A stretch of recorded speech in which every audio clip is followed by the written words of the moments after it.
வணக்கம் அன்பர்களே. அஸ்ட்ரோசிரி சேனல் வாயிலாக நான் உங்கள் அஸ்ட்ராலஜர் டாக்டர் சதீஷ். கடகராசி அன்பர்களே, இந்த ஜூன் மாதம் எப்படி இருக்கும்? இந்த ஜூன் மாத பலனை செக்மெண்ட் வைஸா பார்க்கலாம். முதலில் தொழில், வேலை, வியாபாரம் எப்படி இருக்கும்? 10ஆம் அதிபதி யாருன்னு பார்க்கணும். 10ஆம் அதிபதி யாரு? செவ்வாய் பகவான். இந்த மாதத்தில் ஆட்சி பலத்தோட வலிமையா இருக்கார். 10ஆம் அதிபதி 10ஆம் இடத்திலேயே வலிமை பெற்றிருக்கக்கூடிய இந்த மாதத்தில் 11ஆம் அதிபதியாக இருக்கக்கூடிய சுக்கிரனும் ஆட்சி பலம் பெற்று வலிமையாக இருக்கக்கூடிய இந்த காலகட்டத்தில் வேலையின் மூலமாக நல்லது நடக்கக்கூடிய ஒரு அற்புதமான ஒரு மாதம். 10க்குரியவன் ஆட்சி பலம், 11க்குரியவன் ஆட்சி பலம். அப்போ இந்த கடகராசி அன்பர்களுக்கு ஒரு ராஜ யோகத்தை தரக்கூடிய ஒரு கிரகம் அப்படின்னா அது செவ்வாய் பகவானை சொல்லணும். ஏன் சொல்றேன்னா, ஒரு கேந்திரத்துக்கும் கோணத்துக்கு அதிபதியாக இருக்கக்கூடிய 5ஆம் அதிபதி, அதே சமயத்தில் 10ஆம் அதிபதியாக இருக்கக்கூடிய செவ்வாய் ஆட்சி பலத்தோட வலிமையா இருக்கக்கூடிய இந்த காலகட்டத்தில் வேலை இழந்தவர்களுக்கு நிச்சயமாக வேலை கிடைக்கக்கூடிய ஒரு அற்புதமான ஒரு காலகட்டம். ஒரு சிலருக்கு வேலையில் ஒரு நல்ல இடமாற்றம், ஒரு நல்ல பதவி உயர்வு, ப்ரமோஷன் கிடைக்கக்கூடிய ஒரு காலகட்டமாக அமைகிறது. ஆனாலும் உங்களுக்கு அஷ்டம சனி ஓடிக்கொண்டிருக்கிறதா, தொழில் காரகன் என்று சொல்லக்கூடிய சனி பகவான் 8ஆம் இடத்தில் அமர்ந்து கொண்டு அஷ்டம சனியாக இருக்கும் போது தொழிலில் பிரஷர் இருக்கும், வேலை பளு இருக்கும், ரொம்ப நேரம் வேலை பண்ற மாதிரி இருக்கும், அசதி இருக்கக்கூடிய தன்மை, அல்லது எத்தனை செய்தாலும் அது ஒரு நல்ல பேரு இல்லை அப்படிங்கிற மாதிரி, தான் இத்தனை உழைத்தாலும் அந்த உழைப்பு வேற யாருக்காவது போய்விடுகிறதோ என்கின்ற ஐயப்பாடு உணர்வுகள், ஒரு பிரஷர், டென்ஷன் உங்களுக்கு நிச்சயமாக இருக்கத்தையும். ஏன்னா இது அஷ்டம சனி உங்களுக்கு ஓடிக்கொண்டிருக்கிறது. அது அஷ்டம சனியில புனர்பூச நட்சத்திரத்தில் பிறந்தவர்களுக்கெல்லாம் இப்போ டோட்டலா கிளியர் ஆயிடுச்சு. எத்தனையோ வழிகளை கொடுத்தது இப்போ கொஞ்சம் செட்டில் ஆகக்கூடிய தன்மை, பல அழுத்த பிரஷர்ல இருந்து விடுபடக்கூடிய வாய்ப்பு சந்தர்ப்பங்களை உருவாக்கி இருக்கும். அதுவும் குறிப்பாக இப்போ பூச நட்சத்திரத்தில் இருந்தவர்களுக்கு ஒரு 80% விடுதலைன்னு சொல்லுவேன். மீதி இன்னும் 20% அழுத்தத்தோட பிரஷரோடு இருக்கும், ஒரு அன்சாட்டிஸ்ஃபைடோடு இருக்கக்கூடிய ஒரு காலகட்டமாக இருக்கும். ஆனா அதே ஆயில்யம் நட்சத்திரத்தில் இருப்பவர்களுக்கு கடுமையான மன உளைச்சலை தரக்கூடிய ஒரு காலகட்டமாக இந்த அஷ்டம சனி இருந்து கொண்டிருக்கிறது. ஸோ ஆகவே இந்த காலகட்டத்தில் ஆயிலிய நட்சத்திரத்தில் பிறந்தவர்கள் அவசரப்பட்டு ஆக்ரோசப்பட்டு வேலையை மட்டும் விட்டுறாதீங்க அப்படிங்கிறத ஆழமாக மனதில் பதிய வைத்துக் கொள்ளுங்கள். பட் இந்த மாதம் எல்லாத்தையும் சமாளிக்கக்கூடிய ஆற்றலை தரும். என 10க்கும் 11க்குரியவன் வலிமையாக இருக்கக்கூடிய ஒரு காலகட்டமாக இருக்கிறதுனால சரி, உங்களுடைய என்ன செயல்பாடுகள், அதாவது ஒரு மனசுல ஒரு தைரிய தன்னம்பிக்கை வேணும் அல்லவா, அந்த தன்னம்பிக்கைக்குரிய ஒரு கிரகம் என்று சொல்லக்கூடிய சூரியன் பார்த்தீங்கன்னா 11ஆம் இடமான லாபஸ்தானத்தில் உட்கார்ந்துருக்கார். உங்களுக்கு தனத்தை தரக்கூடியவன், குடும்பத்தை அமைத்து கொடுக்கக்கூடியவன், உங்க பேச்சை குறிக்கக்கூடிய ஒரு கிரகம் என்று சொல்லக்கூடிய சூரியன் லாபஸ்தானத்தில் இருக்கார்.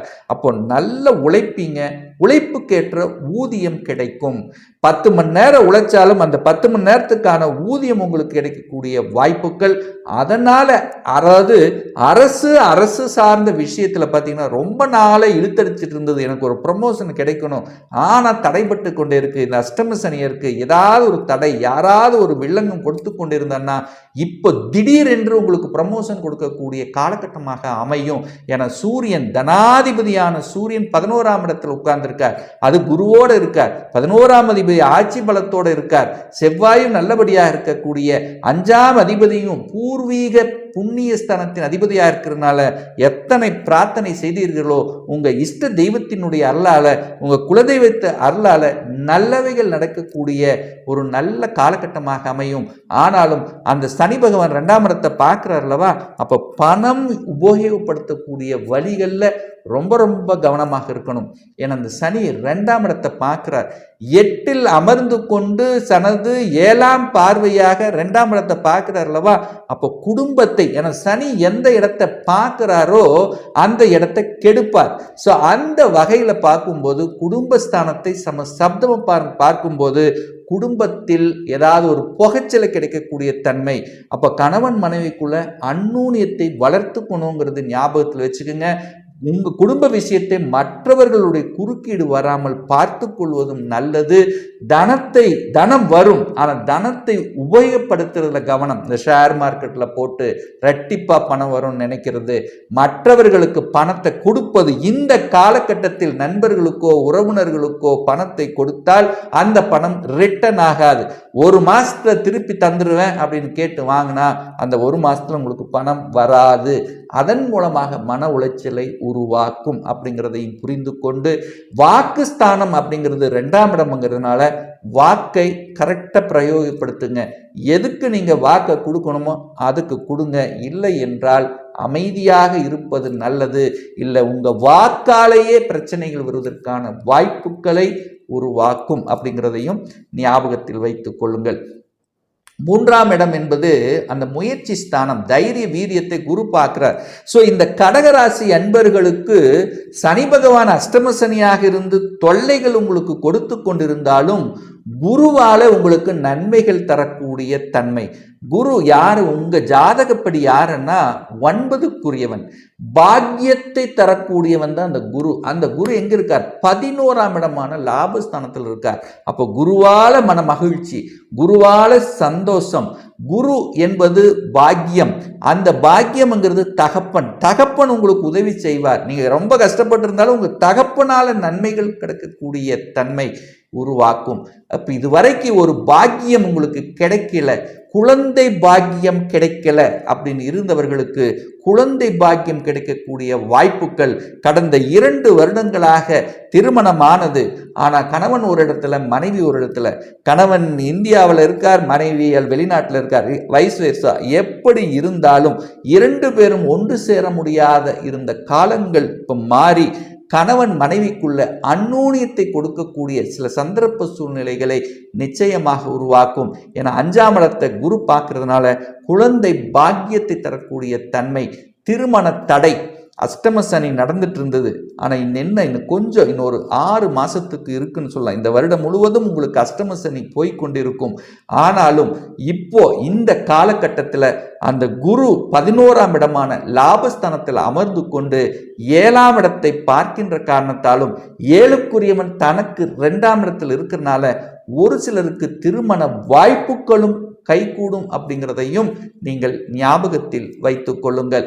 அதே சமயத்தில் பார்த்தீங்கன்னா வீடு வண்டி வாகனம் வாங்கக்கூடிய யோகம் ஒரு சிலருக்கு உண்டு அப்படிங்கிறதையும் ஞாபகத்தில் வச்சுக்கோங்க. ஏன்னா இந்த மாதம் பார்த்தீங்கன்னா அந்த சுக்கிரன் ஆட்சி பலத்தோட வலிமையாக இருக்கார். சுக்கிரன் வலிமையாக இருக்கும்போது இதெல்லாத்தையும் வாங்க வைக்கும். ஆனால் டாக்குமெண்ட் சார்ந்த விஷயத்தில் மட்டும் கொஞ்சம் கவனமாக இருக்கணும். ஒரு வீடு வாங்கினாலும் சரி, ஒரு பத்திரப்பதிவு எது நடந்தாலும் அந்த டாக்குமெண்ட் அத்தனையும் சரியாக இருக்கிறதா அப்படிங்கிறத ஒரு தடவைக்கு 2 தடவை அலசி ஆராய்ந்து பார்க்கணுங்கிறத ஞாபகத்தில் வச்சுக்கோங்க. அது இந்த மாதத்தினுடைய, அதாவது இந்த கடகராசி என்பவர்களுக்கு ஜூன் 15ஆம் தேதி வரை நல்லவைகள் நடக்கக்கூடிய தன்மை. அதற்கப்புறம் பார்த்தீங்கன்னா ஜூன் 15ஆம் தேதி சூரிய பகவான் 12ஆம் இடமான விரயஸ்தானத்துக்கு போகிறார். அப்ப 2க்குரியவன் 12ல போகும்போது தனம் விரயமாகும் அப்படிங்கிற அமைப்பு. குடும்பத்தில் சின்ன சின்ன கன்ஃபியூஷனை கொடுக்கக்கூடிய தன்மை. என சனியும் பார்க்கிறார். தனாதிபதி குடும்பாதிபதி 12இல் மறையும் போது இந்த ஜூன் 15க்கு அப்புறம் கணவன் மனைவி குடும்பத்துல கொஞ்சம் அந்நூனியத்துல இருந்து கொள்வது நல்லது அப்படிங்கிறத ஞாபகத்தில் வைத்துக்கொண்டு, இந்த 3ஆம் அதிபதியாக இருக்கக்கூடிய புதனும் பார்த்தீங்கன்னா 12ல போய் மறைய போகிறார். 12இல் போய் மறையிறதுனால ஜாமீன் கையெழுத்து யாருக்கும் போடக்கூடாது அப்படிங்கிறதையும், டாக்குமெண்ட்டுக்கு காரகனான புதனும் போய் 12இல் மறைகின்ற காரணத்தாலும் சுக்கிரன் கலத்திர காரகன் என்று சொல்லக்கூடிய அந்த சுக்கிரன், திருமணக்காரகனான சுக்கிரன், பெண்களை குறிக்கக்கூடிய அந்த சுக்கிரன் போய் 12இல் மறைகிறதுனால பெண்களுக்கு கொஞ்சம் அலைச்சல் திருச்சல்கள் கொடுக்கக்கூடிய காலகட்டமாகவும், பெண்கள் சார்ந்த விஷயத்துல கொஞ்சம் கவனம் எச்சரிக்கையோடு இருக்கணும் அப்படிங்கிறதையும் ஞாபகத்தில் வச்சுக்கோங்க. இந்த கடகராசி அன்பர்கள் முற்பகுதி கொஞ்சம் நல்லாவும், இந்த ஜூன் மாதத்தினுடைய பிற்பகுதியில் கொஞ்சம் கவனம் எச்சரிக்கை. எதை செய்தாலும் எதை செஞ்சாலும் கொஞ்சம் யோசித்து செய்யணுங்கிறதை ஆழமாக மனதில் பதிய வைத்துக் கொள்ளுங்கள்.